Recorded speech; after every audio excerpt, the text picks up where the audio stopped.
हजूर सल्लल्लाहु अलैहि वसल्लम की बारगाह में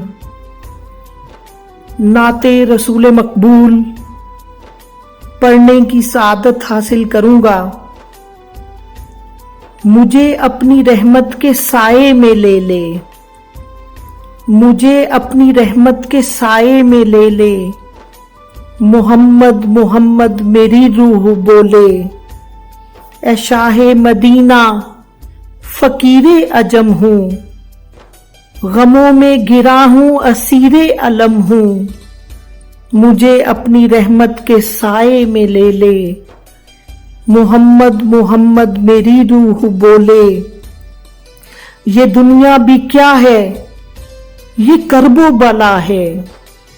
नहीं सुख यहाँ पर, ये दुख की जगह है। मुझे अपनी रहमत के साए में ले ले।